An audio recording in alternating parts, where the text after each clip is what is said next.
मुखर्जी नगर में है, आईएएस की कोचिंग है, तो उसी के बारे में बात करते हैं सर। क्या देखा आपने इस जगह में, क्या भविष्य है मुखर्जी नगर का? अलग अलग भ्रांतियां फैली हुई है इस जगह के बारे में कि मुखर्जी नगर अब खत्म होने वाला है, या मुखर्जी नगर, ये आईएएस कोचिंग्स के बारे में, माफियों के बारे में बहुत सारी बातें होती है।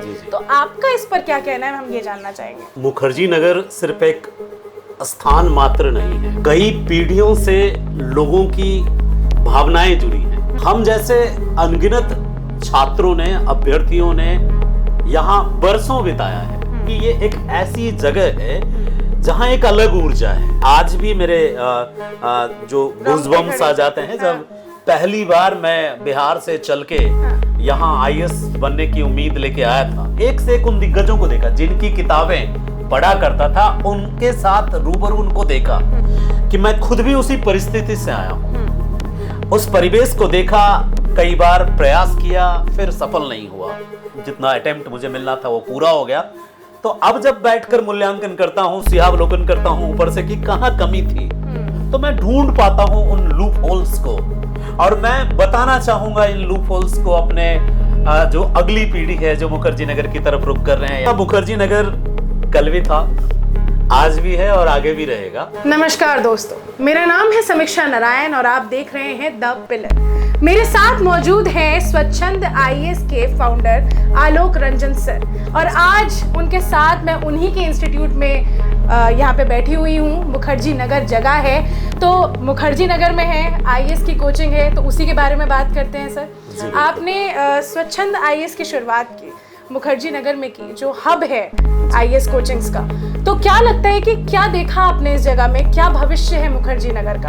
अलग अलग भ्रांतियां फैली हुई है इस जगह के बारे में कि मुखर्जी नगर अब खत्म होने वाला है, या मुखर्जी नगर, ये आईएएस कोचिंग्स के बारे में, माफियों के बारे में बहुत सारी बातें होती है। तो आपका इस पर क्या कहना है, हम ये जानना चाहेंगे। सबसे पहले तो मैं स्वागत करूंगा कि आप हमारे परिवार में आए और हमें चुना इस मुद्दे पे चर्चा के लिए। जी समीक्षा, मेरा मानना है कि मुखर्जी नगर सिर्फ एक स्थान मात्र नहीं है, कई पीढ़ियों से लोगों की भावनाएं जुड़ी हैं। आप कुछ वक्त बिताते हो कहीं पर किसी के साथ, कुछ समय भी, तो उस स्थान से एक अटैचमेंट हो जाता है। हम जैसे अनगिनत छात्रों ने, अभ्यर्थियों ने यहाँ बरसों बिताया है। सुबह यहाँ हुई, रात यहाँ हुई, शाम यहाँ हुई, कई बरस बीते। जो चक्र है यूपीएससी के चक्र में, कई चक्र से गुजरे, कई अटेम्प्ट। जी, मैं यहाँ एज ए अभ्यर्थी ही आया था और 9-10 में आया था और यहाँ तैयारी की, कई चरणों से गुजरा, चक्र बार बार रिपीट हुआ। फिर थोड़ा सा जो चक्र में जब बार बार रिपीटेशन होता है तो छात्रों के मन में एक भाव आता है कि चलो कुछ और ट्राई करते हैं। तो डीयू में जेआरएफ था, तो एमफिल पीएचडी भी ट्राई किया, हुआ, और एक शिक्षक वाला माइंडसेट था, तो शिक्षा में ही जुड़ा रहा। मैं आता हूँ आपके प्रश्न पे। आपने कहा कि मुखर्जी नगर को लेके मैं क्या सोचता हूँ। मेरा मानना है कि ये एक ऐसी जगह है जहाँ एक अलग ऊर्जा है। मैं आज भी मेरे जो गूज़बम्स आ जाते हैं जब पहली बार मैं बिहार से चल के यहाँ आईएएस बनने की उम्मीद लेके आया था। काफी कुछ बदलाव था वहां, घर पे गांव में पढ़ना, छोटे शहर में पढ़ना और यहाँ आके पढ़ना, बहुत अंतर था, फर्क था। और काफी प्रोग्रेस भी मैंने अपने में देखा, जैसे आंसर राइटिंग को लेके, पढ़ने के एक्साइटमेंट को लेके। यहाँ पे जो अभ्यर्थी हैं, भैया हैं, सेलेक्ट हो गए, उनकी जो है उनका स्वागत हो रहा है, उनको देखा।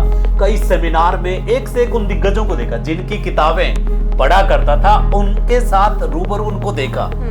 चीजें असर करती हैं, इसको आप एक्सपोजर कहिए कि एक नया एक्सपोजर मिलता है। जिनकी किताबें पढ़ रहे थे उनको आप सामने से सुनो, आप में एक अलग परिवर्तन आएगा। उस किताब को पढ़ने में भी आपकी रुचि बढ़ेगी और जो कंसंट्रेशन है, एकाग्रचित्ता बढ़ जाएगी एग्जाम को लेकर। तो ये जो जगह है काफी ऊर्जा, एनर्जी वाली जगह है और इसमें सब सहमत होंगे जो कभी मुखर्जी नगर आए हैं। और एक दूसरी बात पे आता हूं कि आप कह रहे हैं कि ऐसे भ्रम फैल रहे हैं कि अब मुखर्जी नगर ऐसा नहीं रहा।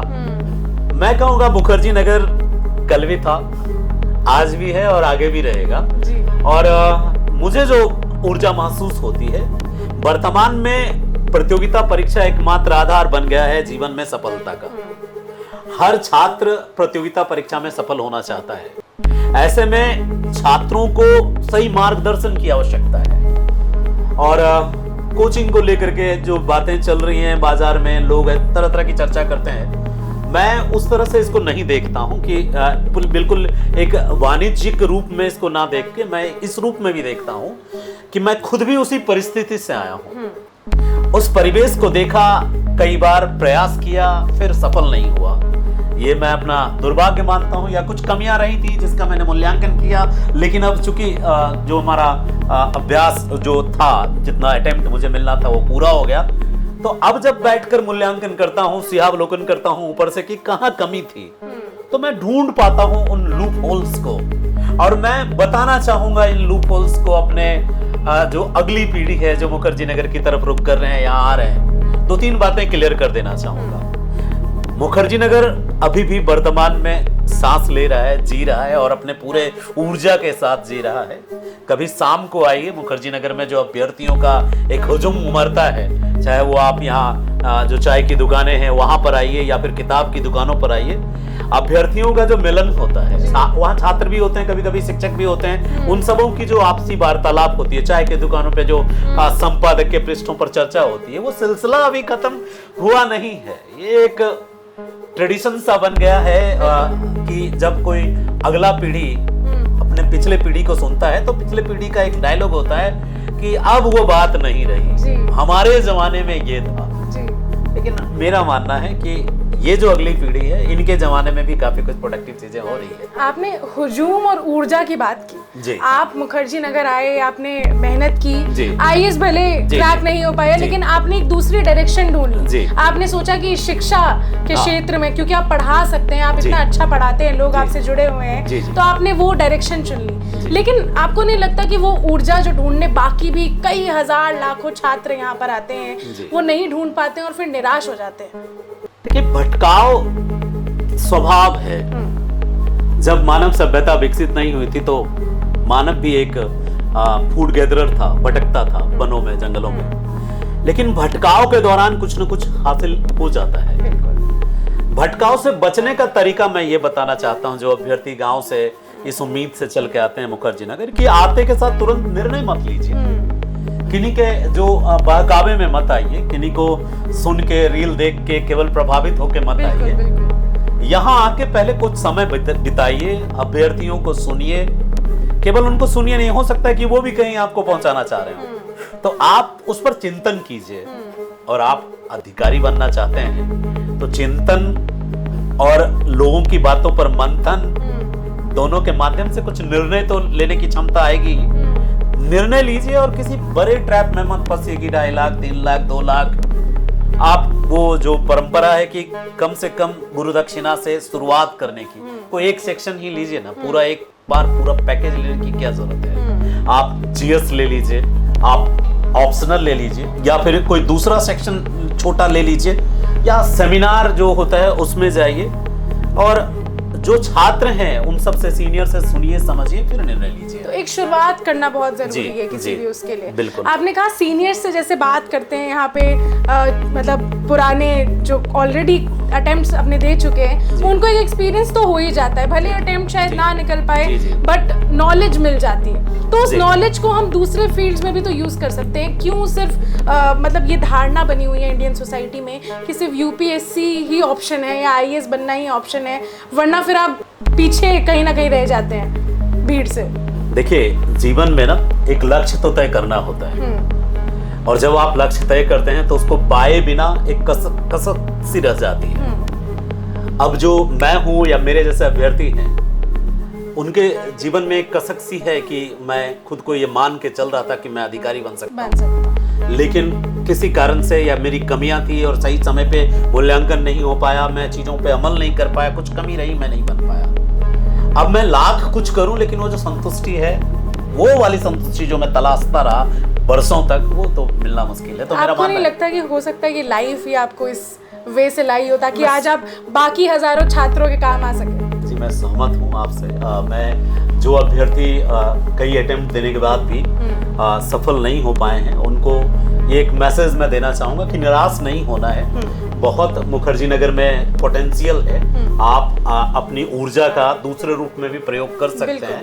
डिप्रेशन में ना जाके आप संस्थानों में मिलिए, हमसे मिलिए, हम जैसों से मिलिए और अपने अंदर जो सकारात्मक ऊर्जा है वो बांटिए, लोगों को मार्गदर्शन दीजिए और अभ्यर्थियों को उसके लक्ष्य तक पहुंचाइए ताकि फिर उनमें वो कसक ना रहे कि मैं कर नहीं पाया। बिल्कुल। तो मुखर्जी नगर में स्वच्छंद आईएएस की जो एंट्री हुई है जी, तो अब आप कैसे बच्चों का भविष्य आगे ले जाने में? देखिए, मैं बताऊं कि मैं जनवरी फरवरी के आसपास मैंने ऑफिस डाला अभी इसी बार से, और ऑफिस के जस्ट बाद अप्रैल में बीपीएससी का पेपर था मेंस का, और मात्र एक मंथ के दरमियान लगभग 120 बच्चे मुझसे मेंस आंसर राइटिंग में मदद लेने आए। क्या बात। और मैं ये भी और बता दूं आपको कि उनमें जो बच्चे आए परिवार जैसा उनको फील हुआ, उनको ये नहीं लगा होगा कि व्यवसाय हुआ, क्योंकि जो टेस्ट बाकी लोग 6500, 9000, 12000 में दे रहे थे, मैंने 1000 में 12 टेस्ट दिए फुल लेंथ। अब मैक्सिमम जो बच्चा जो 3-4 महीने तक टेस्ट दिया वो 3000, 2 महीने तक, मतलब मार्च और अप्रैल 2 महीने तक, 22 अप्रैल तक बच्चों ने यहाँ टेस्ट लिखे हैं। अच्छा। मुझे याद है एक गुड़िया है अदिति, वो 22-23 को यहाँ से गई तो 22 लिख के गई टेस्ट। अच्छा। कई सारे बच्चे हैं, सबका विनय है, एक बच्ची है और जिसका नाम है बुच्चन, नाम है बच्ची का। ये लोग बहुत ज्यादा संख्या में टेस्ट लिखे होंगे यहाँ पर और आंसर राइटिंग में काफी इम्प्रूव किए। तो इन सब जो बच्चों का है रिजल्ट कि मैं इंतजार में हूँ कि मेंस का रिजल्ट आता है, इनके लिए इंटरव्यू गाइडेंस का भी हमें उतना ही मिनिमम जो एक सहायता शुल्क है नाम मात्र का जिसमें बच्चे सक्षम हो, उसमें मैं यहाँ पे ऑर्गेनाइज करूँगा। और जो सफल होते हैं बच्चे उनको शुभकामना है या बीच ही कि चलो आपका लक्ष्य आपको मिल जाए, और जो नहीं हो पाएंगे उनको मैं पूरा मदद करूंगा कि जो 71वीं आ रही है उसमें मदद हो जाए। यूपीपीसीएस के भी बच्चे यहाँ टेस्ट लिख रहे हैं। मेरी वंदना एक बच्ची है जो आरके पुरम से रोज वहाँ से चल के आती है टेस्ट के लिए बच्ची। तो इसीलिए आपने कहीं ना कहीं मुखर्जी नगर की जो ऊर्जा है उससे आप इतने प्रभावित हुए, चाहे अपने अर्ली ईयर्स की बात करें चाहे अभी की बात करें, तो इसीलिए आपने सोचा कि स्वच्छंद आईएएस यहाँ आना चाहिए। हाँ, पहले मैं इसको ऑनलाइन चला रहा था, लेकिन मुझे लगा कि एक ऑफलाइन में फेस टू फेस जब बच्चों को आप मिलके उनकी काउंसलिंग करते हैं, उनकी दुविधा दूर करते हैं, तो उनमें एक नई ऊर्जा, सकारात्मक ऊर्जा भर सकते हैं। उनको उन गलतियों के दोहराने से आप रोक सकते हैं जो आपने की।